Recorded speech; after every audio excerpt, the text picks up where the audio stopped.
জোরে বলেন সুবহানাল্লাহ। ইমাম বাদশাহ শাহজাহান ডেকে বলছে, ইমাম তুমি এসো। কার জন্য লেট করলে? নামাজ। নামাজ হবে আল্লাহর জন্য। আল্লাহ রাব্বুল আলামিন বলেন, কুল ইন্না সালাতি ওয়া নুসুকি ওয়া মাহয়ায়া ওয়া মামাতি লিল্লাহি রাব্বিল আলামিন। 8 নম্বর পারার 9 নম্বর পৃষ্ঠা আল্লাহ রাব্বুল আলামিন বলেন, ইন্না সালাতি ওয়া নুসুকি ওয়া মাহয়ায়া ওয়া মামাতি লিল্লাহি রাব্বিল আলামিন। বান্দা যেন বলে, ওগো আল্লাহ, অবশ্যই আমার নামাজ, আমার কুরবানি, আমার হায়াত, আমার বেঁচে থাকা, মরে যাওয়া সব তুমি আল্লাহ তোমার জন্য। নামাজ তাহলে কার জন্য? জোরে বলেন, নামাজ কার জন্য? আপনার এলাকার সদস্য মেম্বারে মেলে মুসলমান, তার জন্য কি নামাজ লেট করা জায়েজ আছে? জোরে বলেন। নামাজ হবে আল্লাহর জন্য। ইমাম কোরআনের দালালি করবে, হাদিসের দালালি, রসুলের দালালি করবে, কোন ব্যক্তিগত মানুষের স্বার্থের জন্য ইমাম কখনো ওদিকে মুখ চেয়ে কথা বলবে না। যদি কোনো ইমাম এটা করে, যদি কোনো আলেম এটা করে, আল্লাহ তাআলা নিজেই বলেছেন কিয়ামতের দিন এই শ্রেণীর ইমামদের, আলেমদের সঙ্গে আল্লাহ ওয়ালা ইউযাক্কিহিম, আল্লাহ তাদের পবিত্র করবেন না, ওয়ালা ইউকাল্লিমুহুমুল্লাহ, আল্লাহ তাদের সাথে কথাও বলবেন না, আল্লাহ তাদের মুখও দেখবেন না। যারা খোদার ভয় ছাড়া মানুষের ভয় নিয়ে কথা বলে, যারা পৃথিবীতে মানুষের ভয় নিয়ে কথা বলে, আল্লাহ তাআলা বলেন ওর চারানা মূল্য আমি আল্লাহ আমার কাছে নাই। ভয় করতে হবে কাকে? জোরে বলেন। ভয় কাকে করতে হবে? আল্লাহকে ভয় করতে হবে। বাদশাহ শাহজাহান বলল, ইমাম কোথায় তুমি এসো? ভিখারি কোথায়? ফকির তুমি এসো। ইমামকে ডাকলো, ইমাম তুমি নামাজ কেন লেট করলে? আমি বাদশাহ, আমার কারণে নামাজ লেট হবে না।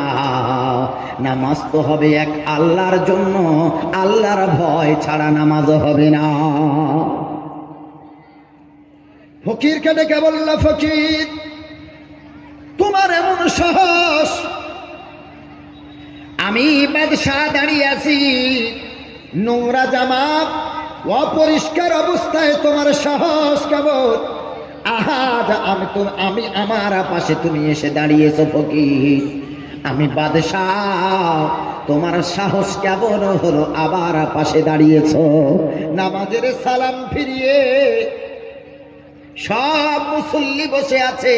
বাদশাহ শাহজাহান বলল, শোনো হে, আজ আমি দুটো বিচার করব। একটা হলো ইমামের বিচার, আর একটা হলো ফকির গরিবের বিচার। সব মুসল্লিরা দেখছে, কি বিচার করবে? ইমামের বিচার ইমামকে বুঝিয়ে দেওয়া হলো, ইমাম নামাজ হবে আল্লাহর জন্য, ভয় হবে আল্লাহর জন্য। পৃথিবীর কোন বাদশাহ নেতা কে নামাজের টাইমে এলো না এটা দেখা হবে না। নামাজের সময় হয়েছে, ইমাম তুমি দাঁড়িয়ে যাবে।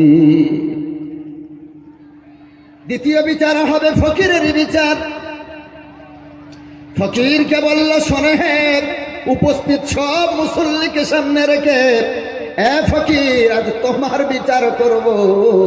তুমি আমার পাশে দাঁড়িয়েছ, আমি বাদশাহ, আমি রাজা, তোমার কেমন দুঃসাহস, আমার পাশে তুমি কেমন করে দাঁড়ালে? এ কথা বলার পর বলল, ফকির তুমি এসো, তুমি আমার পিতার মতো, তোমার সাহস আছে, কারণ তুমি জানো নামাজের কাতারে কে রাজা, বাদশাহ, নেতা দেখতে লাগবে না, ওখানে আল্লাহর সামনে দাঁড়াবে বাদশাহ, রাজা, প্রজা, গরিব, ধনী সব এক কাতারে পাশাপাশি দাঁড়াবে আল্লাহর সামনে। ও ফকির এসো, তুমি আমার কাঁধে এসো। ফকির তুমি আমার পিতার মতো গো, আজ থেকে তোমার ভিক্ষা করতে হবে না, আজ থেকে তোমার ভিক্ষার ব্যাগ বইতে হবে না, তুমি আমার বাবার মতো হে, এসো আমার বাড়িতেই থাকবে, আমি আমার পিতার মতো তোমারে সেবা করব।